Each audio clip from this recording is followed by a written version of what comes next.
Peranan sektor perhutanan telah pun diiktiraf di Pertubuhan Bangsa-Bangsa Bersatu melalui Konvensyen Kerangka Perubahan Iklim ataupun United Nations Framework Convention on Climate Change UNFCCC dan Konvensyen Keberbahagian Biologi United Nations Convention on Biological Diversity UNCBD.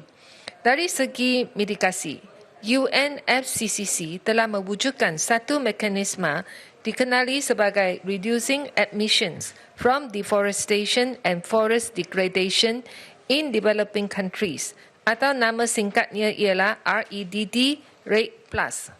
Untuk melaksanakan mekanisme ini, Malaysia telah melakukan persediaan yang wajib serta melaporkannya kepada UNFCCC sejak beberapa tahun yang lepas, iaitu satu, National Rate Plus Strategy (NRS), dan kedua, Forest Reference Level (FRL) atau Forest Reference Emissions Level (FREL).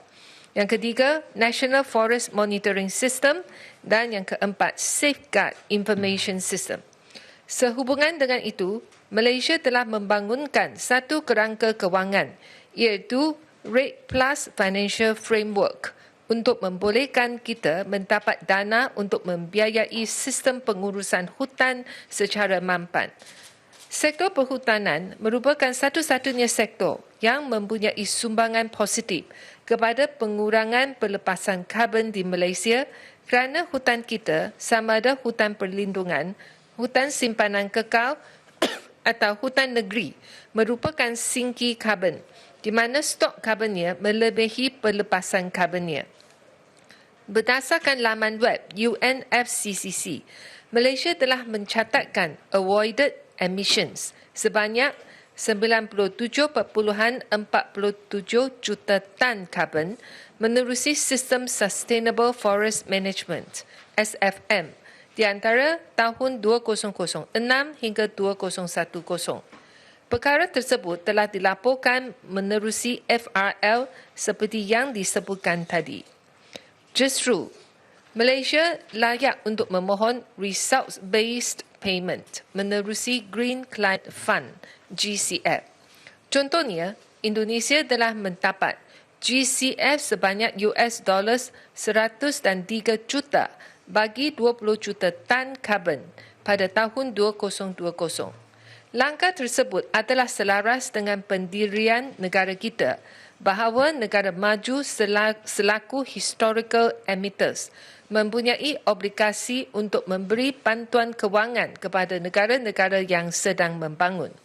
Peranan mitigasi yang dimainkan sektor hutan juga amat penting bagi pelaksanaan Nationally Determined Contributions (NDCS) untuk mengurangkan pelepasan intensiti karbon negara sebanyak 45% di antara tahun 2021 hingga tahun 2030.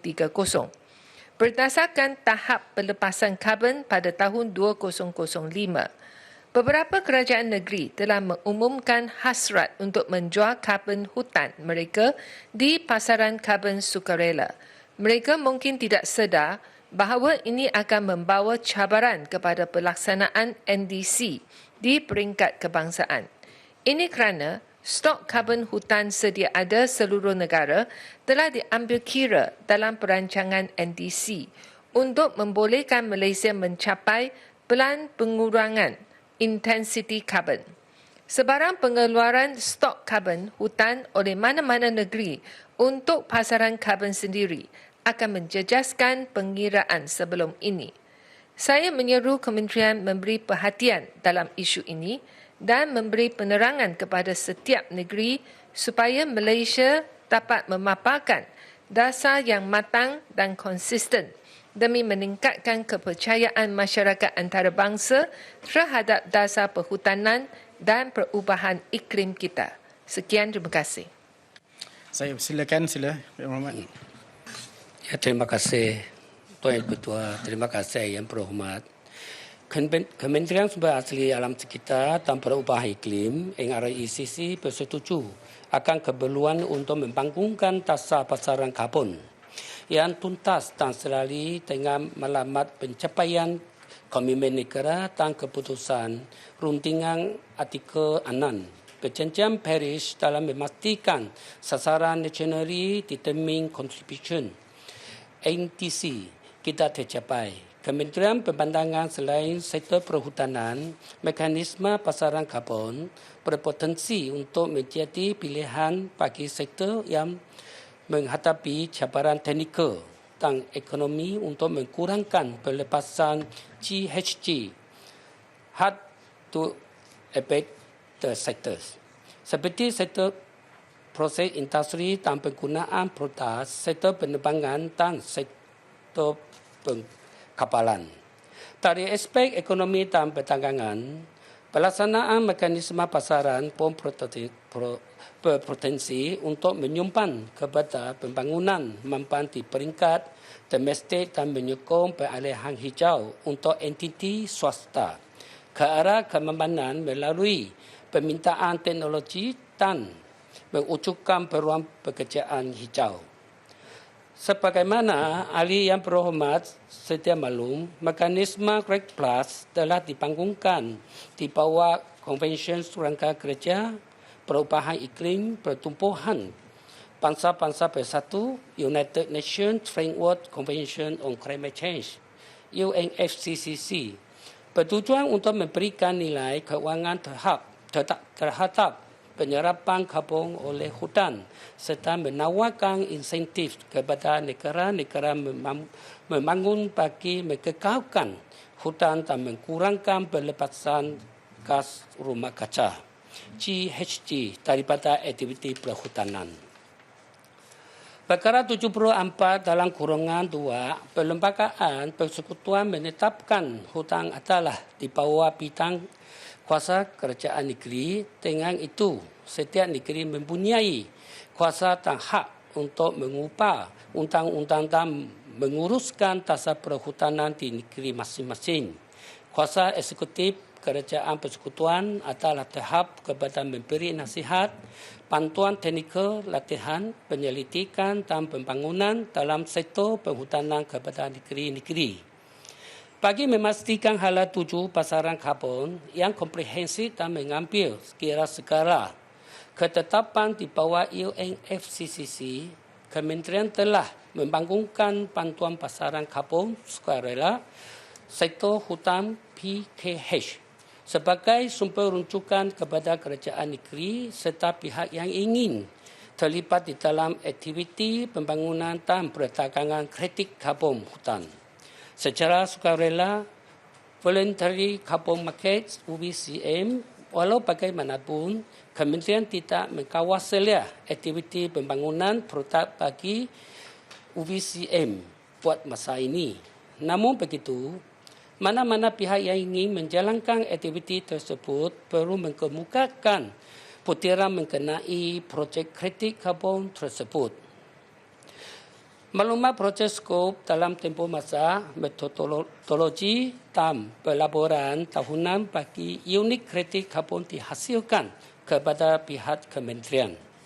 Selain itu, ianya juga tidak tertaluk kepada mekanisme pasaran karbon di bawah kerangka UNFCCC dan Perjanjian Paris memantangkan ianya beroperasi di ruang lingkup penawaran permintaan supply and demand yang bersifat sukarela dan di perdagangan di bawah ekosistem pasaran swasta. Namun begitu, kerajaan negeri dan pihak yang terlibat juga dinasihatkan untuk melaksanakan due diligence bagi memastikan sebarang transaksi dan perjanjian tidak merugikan. Ke arah itu, kementerian ini sentiasa memastikan sokongan teknikal dari segi khidmat nasihat dan pembangunan kapasiti diselaraskan dengan pihak kerajaan negeri untuk memudah cara pihak kerajaan negeri di dalam menetapkan hala tuju dan keperluan bagi terlibat.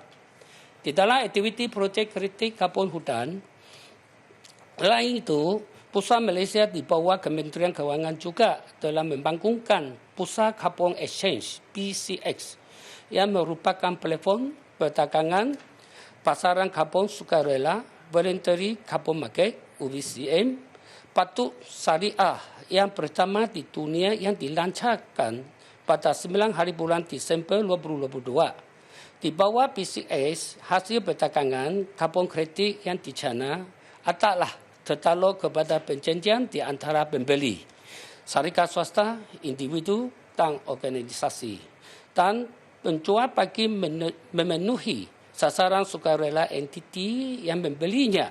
Sebagai contoh, komitmen syarikat ke arah net zero dan sebagainya. Kementerian juga telah menetapkan bahawa transaksi kredit karbon di bawah platform PCX tidak boleh digunakan oleh negara lain di dalam mencapai sasaran Nationally Determined Contributions (NTC). Syarikat swasta atau entiti yang berhasrat untuk terlibat di dalam pasaran sukarela ini juga perlu mematuhi piawaian yang syarat yang ditetapkan oleh pengusaha platform ini. Selain pasaran karbon sukarela, mekanisme pengoperasian pasaran karbon pematuhan, compliance carbon market di bawah perjanjian Paris sedang dirundingkan dan dijangka akan dimutamakkan dalam masa terdekat. Mekanisme di bawah artikel 6 perjanjian Paris ini adalah berbeza dengan ekosistem pasaran karbon sukarela. Kementerian berpandangan bahawa penetapan dasar bagi pelaksanaan mekanisme pasaran karbon di Malaysia perlu dipanggungkan dan sentiasa dikemaskini berpantukan kepada keputusan UNFCCC dari semasa ke semasa. Bagi memastikan dasar ini terus selalu dan konteks pembangunan negara, pembangunan kapasiti dan pelaksanaan program komunikasi, pendidikan dan kesetaraan awam mengenai mekanisme pasaran karbon kepada pemegang taruh termasuk kerajaan negeri juga penting. Dalam hal ini, Kementerian akan meneruskan urus bersama pemegang taruh termasuk kerajaan negeri bagi mendapatkan pandangan dan input berkaitan penetapan dasar bagi pelaksanaan mekanisme pasaran karbon di Malaysia. Sekian, terima kasih. Terima kasih, Yang Berhormat. Saya persilakan Seputih kalau ada soalan tambahan. Terima kasih Tuan Yang di-Pertua. Sebenarnya kita dah dengar isu tentang pasaran karbon sudah beberapa tahun dan juga kita juga baca macam kerajaan negeri Sarawak dan beberapa kerajaan negeri juga meluahkan minat mereka untuk jual karbon untuk menyertai dalam pasaran karbon supaya mereka juga boleh dapat dana untuk membangunkan negeri mereka masing-masing. Dan saya juga dengar ada syarikat pembalakan yang rasa mereka mungkin harus hentikan aktiviti pembalakan supaya mereka boleh menyertai pasaran karbon supaya jadi kita lihat ada banyak pihak yang berminat dalam isu ini. Jadi soalan saya ialah agak bila kita sudah dengar cerita ni sudah beberapa tahun, agak bila adakah tahun ni kita akan dengar yang pihak kementerian boleh dapat buat satu keputusan, buat satu pengumuman macam mana cara kita boleh melaksanakan yang penjualan karbon ini ataupun kita perlu tunggu tahun depan atau 2 tahun yang lagi. Jadi saya hanya nak tahu lebih kurang timeline bilakah ini akan dilaksanakan. Sila Yang Berhormat. Ya, terima kasih Yang di-Pertua, terima kasih Yang Berhormat. Dalam sekarang ini semua ini belum baru punya topik yang baru. Sekarang kita tengah mengkaji macam mana kita menguruskan ini perjalanan ini karbon kredit. Saya berharap saya dalam ini setakat saya hanya boleh bercakap yang apa yang saya atas ini setakat ini sebab ini topik baru. Saya jawab. Kemudian Sumber Asli Alam Sekitar dan Perubahan Iklim selaku National Focus Point kepada Konvensyen Kerangka Kerja Perubahan Iklim, Pertumbuhan Bangsa-Bangsa Bersatu, United Nations Framework Convention on Climate Change serta menetapkan bagi pelaksanaan mekanisme pasaran karbon di Malaysia di mana ianya akan berpantukan kepada ketetapan dasar prinsip asas keperluan maklumat dan aturan kebangsaan yang dibangunkan oleh Kementerian Sumber Asli dan Alam Sekitar dan Perubahan Iklim. Buat masa ini, negara ahli kepada UNFCCC masih merundingkan perkara-perkara teknikal yang memerlukan konsensus dengan semua negara ahli sebelum. Ianya dapat dimutamatkan keputusan ini seterusnya perlu dicemahkan dan disesuaikan dengan taksar dan perundangan negara untuk dilaksanakan. Selain itu, kemudian juga perlu memastikan pelaksanaan pasaran karbon ini mengambil kira kepentingan perkantarut di negara ini. Oleh yang demikian, kementerian tidak dapat memberi jangka masa yang tetap.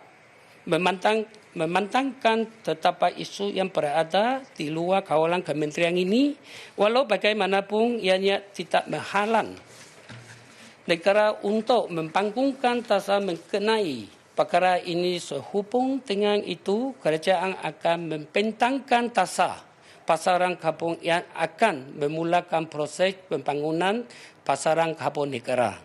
Berdasarkan keputusan yang telah dicapai setakat ini sebelum 2023. Taksar ini merupakan living document dan kerajaan akan meneruskan proses sesi lipat urus bagi memastikan taksar ini sentiasa dikini dan relevan.